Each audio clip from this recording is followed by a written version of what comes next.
Hello and welcome back to Fan Geektastic. And I showed you the other day some cards that I'm thinking about sending into PSA from the Marvel Universe 1990, so Series 1. And there was about 75 cards, give or take, in that group. And I found some other cards that aren't from there, but I'm contemplating on if I'm going to send them in. Number one is this one here, which is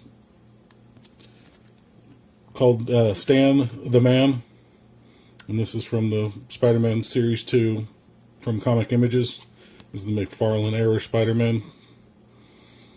And this one right here, actually,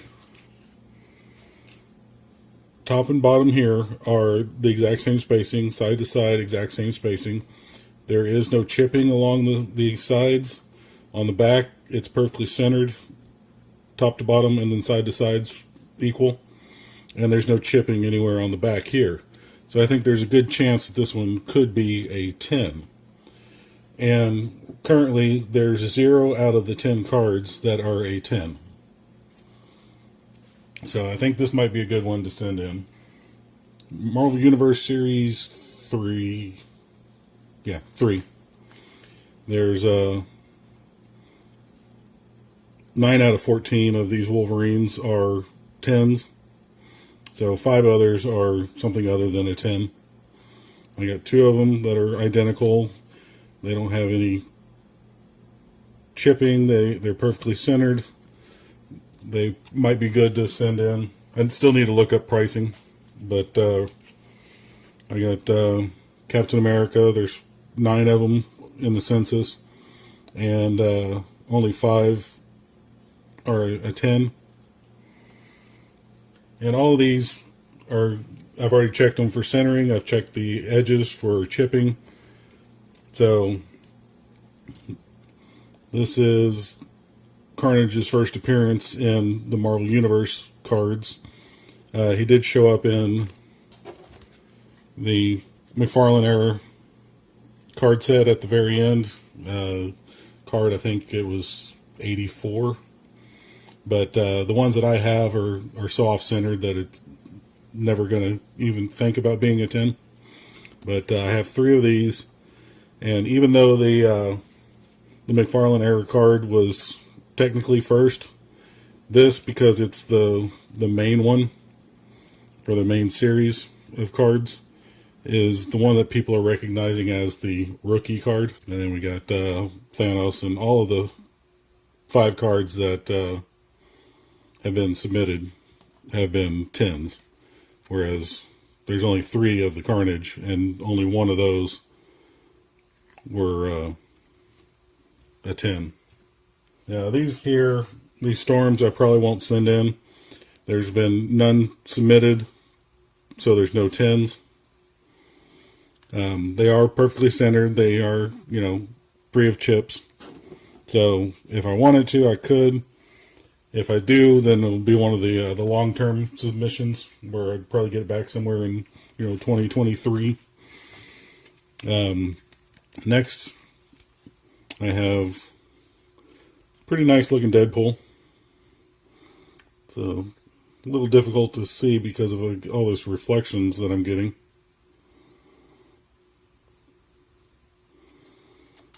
But here is the 3. They're identical. They don't have any chipping.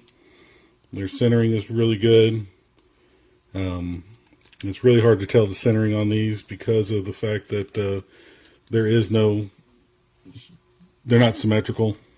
Let's see, what was this? There's 0 10s and only 1 card's been submitted. I believe that was a 9 that it got. Wolverine versus Hulk. It's a really nice looking card. And there's been 0 submitted. So 0 10s. Also,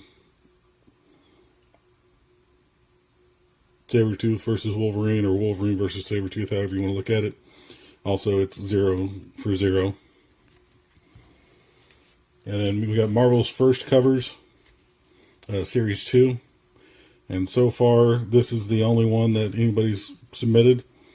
And it is The Curse of Dracula. And There's been one submitted and 0 of them were 10s. And I have Infinity Gauntlet, 2 of those that are perfectly centered, no chipping. Human Fly, those probably aren't worth sending in, because even the long-term cheap grading, it's probably going to cost more to get it graded than they're actually going to be worth after grading.